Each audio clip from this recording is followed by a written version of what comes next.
ಕಳೆದೆರಡು ವರ್ಷಗಳಿಂದ ಕೋವಿಡ್ ಹಾಗೂ ಒಮಿಕ್ರಾನ್ ಎಂಬ ಸಾಂಕ್ರಾಮಿಕ ರೋಗಗಳಿಂದ ಸ್ಥಗಿತಗೊಂಡಿದ್ದಂತಹ ಮೈಸೂರು ದಸರಾ ಹಬ್ಬವನ್ನ ಈ ಬಾರಿ ಕರ್ನಾಟಕ ಸೇರಿದಂತೆ ಭಾರತಾದ್ಯಂತ ಆಯುಧ ಪೂಜೆ ಹಾಗೂ ವಿಜಯದಶಮಿ ಹಬ್ಬವು ಮನೆ ಮಾಡಿದೆ. ಇದೇ ಆಯುಧ ಪೂಜೆಗೆ ಚಿತ್ರದುರ್ಗ, ಹಿರಿಯೂರು ನಗರಗಳಲ್ಲಿ ಹೂವಿನ ದರ ಗಗನಕ್ಕೇರಿದ್ದು, ನಾಡಹಬ್ಬ ದಸರಾದ ನಡುವೆಯೂ ಬೆಲೆ ಏರಿಕೆ ಜನರಿಗೆ ಶಾಕ್ ನೀಡಿದೆ. ಮಂಗಳವಾರ ಆಯುಧ ಪೂಜೆ ಹಾಗೂ ಬುಧವಾರ ವಿಜಯದಶಮಿ ಹಬ್ಬ ಇದ್ದು, ಹೂ ಹಾಗೂ ಹಣ್ಣುಗಳಿಗೆ ಭಾರಿ ಬೇಡಿಕೆ ಇದೆ. ಆದರೆ ಹಿರಿಯೂರು ನಗರದ ನೆಹರು ಮಾರುಕಟ್ಟೆಯಲ್ಲಿ ಹೂವಿನ ದರ ಕೇಳಿ ಗ್ರಾಹಕರು ಔಹಾರುವಂತಾಗಿದೆ. ನವರಾತ್ರಿಯಲ್ಲಿ ಆಯುಧ ಪೂಜೆಗೆ ನಮ್ಮ ಭಾರತದಲ್ಲಿ ಹೆಚ್ಚಿನ ವಿಶೇಷತೆ ಇದೆ. ಸಾರ್ವಜನಿಕರು ವಾಹನಗಳಿಗೆ, ಕಬ್ಬಿಣದ ವಸ್ತುಗಳಿಗೆ ಹಾಗೂ ಉದ್ಯಮಿಗಳು ವ್ಯಾಪಾರ ಮಳಿಗೆಗಳಲ್ಲಿ, ಕೈಗಾರಿಕಾ ಕೇಂದ್ರಗಳಲ್ಲಿ ಪೂಜೆ ಸಲ್ಲಿಸುತ್ತಾರೆ. ಹೀಗಾಗಿ ಈ ಅವಧಿಯಲ್ಲಿ ಅಗತ್ಯ ವಸ್ತುಗಳ ಬೆಲೆ ಏರಿಕೆ ಸಾಮಾನ್ಯವಾದರೂ ಮಾರುಕಟ್ಟೆಯಲ್ಲಿ ಈ ಸಲ ಇತರ ವಸ್ತುಗಳಿಗಿಂತಲೂ ಹೂವಿನ ದರ ಹಾಗೂ ಹಣ್ಣುಗಳ ಬೆಲೆಯೂ ಸಹ ಗಗನಕ್ಕೆ ಮುಟ್ಟಿದೆ. ತಾಲೂಕಿನ ಗಾಂಧಿ ಸರ್ಕಲ್ ಬಳಿ ಇರುವ ನೆಹರು ಮಾರುಕಟ್ಟೆಯಲ್ಲಿನ ಆವರಣದಲ್ಲಿ ಇಂದು ಆಯುಧ ಪೂಜೆಯ ಪ್ರಯುಕ್ತ ಪೂಜೆಗಳಿಗೆ ಹೂ ಹಣ್ಣುಗಳನ್ನು ಕೊಂಡುಕೊಳ್ಳುವಲ್ಲಿ ಜನರು ಜಾತ್ರೆಯಂತೆ ಮುಗಿಬಿದ್ದಿದ್ದರು.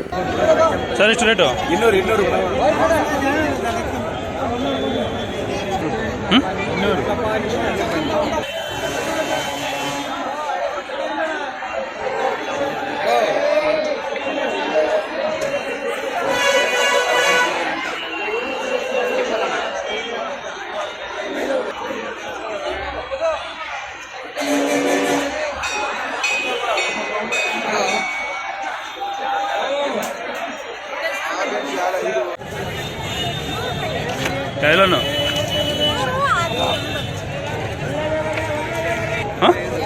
ಒಂಬತ್ತು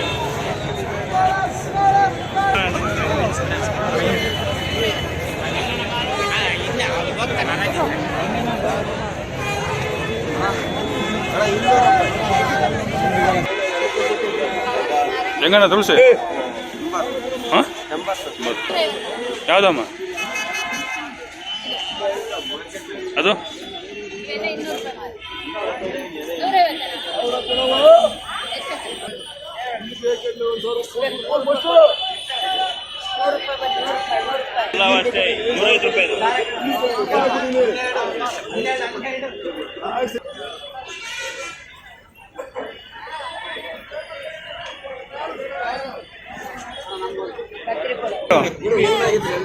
ಯಾವ್ದಮ್ಮ ಅದು?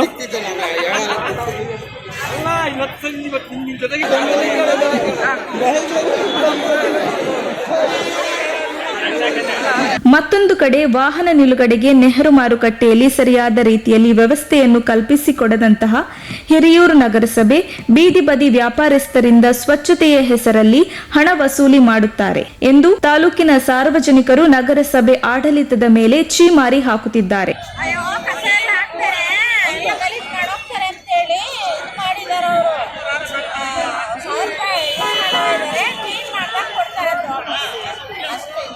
ಹೂ ಹಣ್ಣು ಕೊಳ್ಳಲು ಬಂದ ಗ್ರಾಹಕರಿಗೆ ಸರಿಯಾದ ರೀತಿಯಲ್ಲಿ ವಾಹನ ನಿಲುಗಡೆಗೆ ಅವಕಾಶ ಕಲ್ಪಿಸಿಲ್ಲದ ಕಾರಣ ಬೆಳ್ಳಂಬೆಳಗ್ಗೆ ಗಾಂಧಿ ಸರ್ಕಲ್ ಬಳಿ ಫುಲ್ ಟ್ರಾಫಿಕ್ ಜಾಮ್ ಉಂಟಾಗಿದ್ದು, ಪೊಲೀಸ್ ಠಾಣೆಯ ಅಧಿಕಾರಿಗಳು ಟ್ರಾಫಿಕ್ ಜಾಮ್ ಅನ್ನು ನಿಯಂತ್ರಿಸಲು ಹರಸಾಹಸ ಪಟ್ಟರು. ವರದಿ ಮುರಳೀಧರನ್ ಆರ್, ಚಿತ್ರದುರ್ಗ.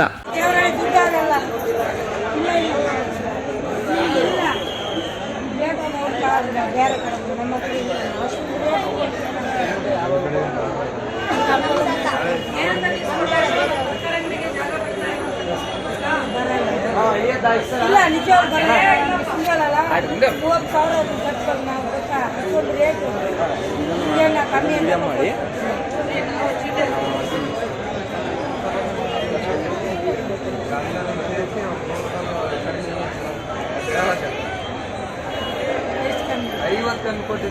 ಅದ್ರಾಗಿ ನೀವು ಕಮ್ಮಿನೇ ಕೊಡ್ತೀರಾ? ನಾವು ಹಂಗ ರೈತರ ಹತ್ರ ಬಿಡೋದಿಲ್ಲ, ನಮ್ಗೆ ಗೊತ್ತಾ. 1 ರೂಪಾಯಿ ನಾವು ಲೆಕ್ಕ ಬರಿಸ್ಕೊಳ್ಳೋಣ ಅಂದ್ರೆ ಅದೇ ಸರ್. ಇವತ್ತು ಹಬ್ಬದ ಪ್ರಯುಕ್ತ ಈಗ ರೈತರಿಗೂ ವರ್ಷಕ್ಕೊಂದ್ಸಲನೇ ಸಿಗೋದು ಬೆಲೆ. ರೈತರು ಈಗ ನಾವು ಹೂವಿನಾರ ಬಂದು ಅದು ತುಂಬಾ ಜನ ಇಟ್ಕೊಳ್ಳೋದು ಅಲ್ಲ, ಏನೂ ಅಲ್ಲ. ಒಂದು ದಿನದಲ್ಲಿ ಈಗ ಒಂದು ದಿನದ ವ್ಯಾಪಾರ ನಾವು ಬಿಡೋಕ್ಕೂ ಆಗಲ್ಲ, ತಗೊಂಡ್ಲೇಬೇಕು. ಇದು 200 ರೂಪಾಯಿ ಆದ್ರೆ ಇವತ್ತು 450 ರೂಪಾಯಿ ಕೊಟ್ಟು ತಗೊಂಡು ಹೋಗ್ತಾ ಇದ್ದೀವಿ. ಅದು ಹಬ್ಬದ ಪ್ರಯುಕ್ತ ವರ್ಷ ಇದು ಇದ್ದಿದ್ದು ಸರ್. ಇದ್ದಿದ್ದಂತೆ ಹಾಗೆ ತಗೊಂಡು ಹೋಗ್ತಾ ಇದ್ದೀವಿ ಅಷ್ಟು, ಇನ್ನೇನಿಲ್ಲ. ರೈತ ವರ್ಷದಿಂದ ವರ್ಷ ತನಕ ಹೂ ಬೆಳೆದಿರ್ತಾರೆ. ಬೆಳೆದಾಗ ಅವ್ರಿಗೆ ಇವತ್ತಿನ ದಿನ ಪ್ರತಿಫಲ ಸಿಗ್ತಾ ಇರುತ್ತೆ. ಎಲ್ರಿಗೂ ಸಿಗಲ್ಲ. ಕೆಲವು ಜನ ಎಷ್ಟೋ ಜನ ನೀರು ಕಣ್ಣಾಗಿ ಎಲ್ಲ ಹಾಳಾಗೋಗಿದೆ ಬೆಲೆ. ಇವತ್ತು ಪರವಾಗಿಲ್ಲ, ಎಲ್ಲ ಚೆನ್ನಾಗಿದೆ. 400 ರೂಪಾಯಿ ಕೊಡೋದೇನು ಲಾಸ್ ಇಲ್ಲ. ಇವಾಗ ನಾವು ಬೆಳಿತೀವಿ, ವರ್ಷಕ್ಕೊಂದ್ಸಲ ರೇಟ್ ಮನೆ ಎಲ್ಲ 5 ರೂಪಾಯಿ ಕೆಜಿ. ಇವತ್ತೊಂದ್ಸಲ ಈ ವಾರದಾಗ ರೈತರು ಚೆನ್ನಾಗಿದೆ.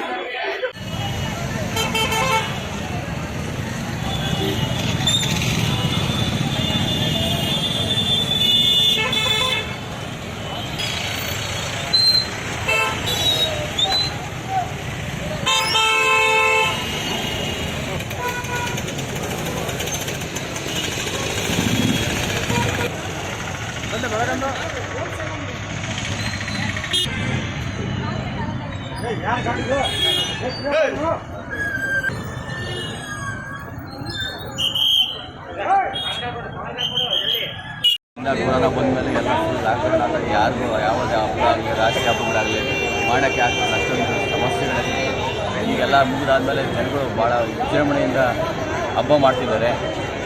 ಗಗನಕ್ಕೆ ಏರಿದೆ ರೇಟ್ಗಳೆಲ್ಲ, ಹೂವೆಲ್ಲ ತಗೊಳಕ್ಕೆ ಆಗಲಿಲ್ಲ. 200-300 ರೂಪಾಯಿ ಮಾರು ಆಗ್ತಿದೆ. ಒಂದು ಹಾರ ತಗೋಬೇಕಂದ್ರೆ 500-1000 ರೂಪಾಯಿ ಆಗ್ತಿದೆ. ಹಣ್ಣುಗಳು ಅಷ್ಟೇ ಎಲ್ಲ ಪ್ರತಿಯೊಂದು ರೇಟ್ ಆಗಿಬಿಡುತ್ತೆ. ಆದರೆ ಅದು ಜನಗಳು ಯಾವುದೇ ಲೆಕ್ಕಿಸದೆ ಚೆನ್ನಾಗಿ ಹಬ್ಬಗಳು ಮಾಡಬೇಕಂತ ಸಡಗರಗಳು ಮಾಡಬೇಕಂತ ತುಂಬ ಖುಷಿಯಲ್ಲಿ ಮಾಡ್ತಿದ್ದಾರೆ.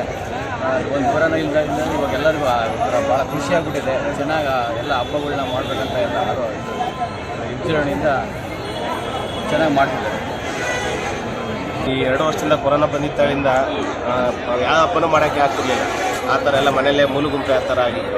ಇವಾಗ ಏನಂದರೆ ಇವಾಗ ಒಂದು ಈ ವರ್ಷದಿಂದ ಗಗನಕ್ಕೆ ಹೋಗಿದ್ದು ಹೂವಿನ ರೇಟಲ್ಲ, ಮತ್ತು ಹಣ್ಣಿನ ರೇಟಿಂದು ತರಕಾರಿ ಫುಲ್ಲೆಲ್ಲ ಗಗನ ರೇಟ್ ಆಗಿಬಿಟ್ಟಿದೆ. ಇಲ್ಲ ಕೊಂಡ್ಕೊಳ್ಳೋಕ್ಕೆ ಆಗ್ತಾಯಿಲ್ಲ, ಆ ರೇಟ್ ಆಗಿದೆ.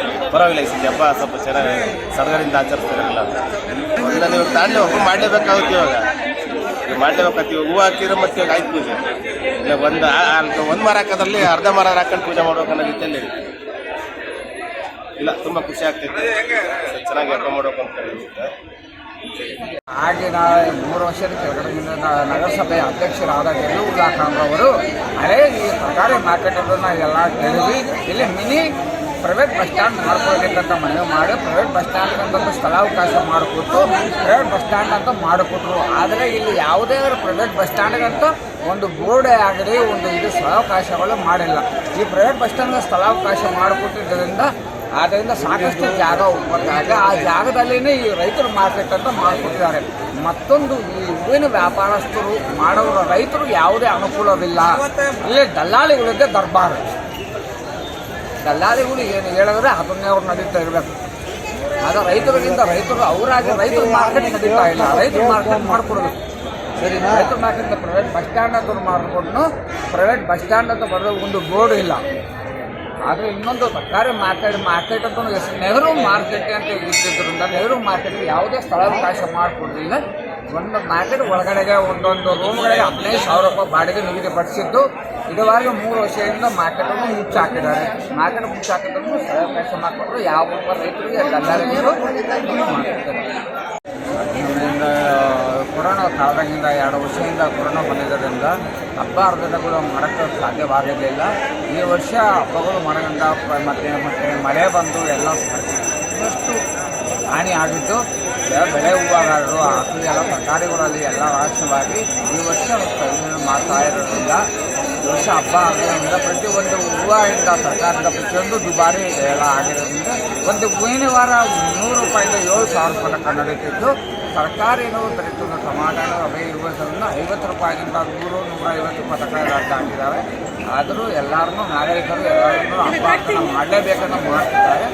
ಆದರೆ ನಗರಸಭೆ ವತಿಯಿಂದ ಸರಿಯಾದ ಸ್ಥಳ ಅವಕಾಶ ಮಾಡಿಕೊಳ್ಳಲಿಲ್ಲ. ಈ ಹೂವಿನ ವ್ಯಾಪಾರಸ್ಥರಿಗೂ ತರಕಾರಿ ವ್ಯಾಪಾರಸ್ಥರು ಸರಿಯಾದ ಸ್ಥಳಾವಕಾಶ ಮಾಡಿದ್ರಿಂದ ಇರೋರು ಅತಿ ವೇಗವಾಗಿ 3-4 ವರ್ಷದಿಂದ ಜನಾಭಾ ಜಾಸ್ತಿ ಆಗ್ತಿದ್ರು ಸರಿಯಾದ ಟ್ರಾಫಿಕ್ ಜಾಮ್ ಆಗ್ತಿದ್ರು ಸರಿಯಾದ ಸ್ಥಳಾವಕಾಶ ಮಾಡಿಕೊಳ್ಳಲಿಲ್ಲ. ಇದರಿಂದ APMC ಮಾರ್ಕೆಟ್ ಮಾಡಿಕೊಡ್ಬೇಕಂತ ಪ್ರತಿ ಸಲ ನಗರಸಭೆಗೆ ಅಡಗಿತ ಮಾಡಿಕೊಟ್ರು ಯಾರೇ ಆದರೂ ಕ್ಯಾರಿ ಅಂತ ಎನ್ನುತ್ತಿಲ್ಲ ನಗರಸಭೆ. ಇದೀಗ ಇನ್ನೊಂದು ತರಕಾರಿ ಮಾರ್ಕೆಟ್ ಹೆಸರು ಮಾತ್ರ ಮಾರ್ಕೆಟ್ ಇದ್ದು ಎಲ್ಲ ಹೊರಗಡೆ ಬರೋಕ್ಕೂ ಸಾಧ್ಯವಾಗ್ತಾ ಇಲ್ಲ.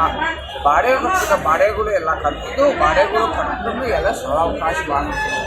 ಅದನ್ನು ನಗರಸಭೆಗೆ ಎಷ್ಟೇ ಸಲ ಮನವಿ ಮಾಡಿಕೊಡ್ರೂ ಮನವಿ ಮಾಡಿ ಪ್ರತಿಯೊಬ್ಬ ರೈತರಿಗೂ ಅನುಕೂಲವಾಗ್ದಂಗೆ ರೈತರಿಗೊಂದು ಸಾವಕಾಶ ಮಾಡಿಕೊಟ್ಟು ಸರಿಯಾದ ಮಾರ್ಕೆಟ್ ಮಾಡ್ಕೋಬೇಕು ಅಂತೇಳಿ ಎಲ್ಲமே ಎದುರು ಕೊಡುವರಾಗ್ತಾರೆ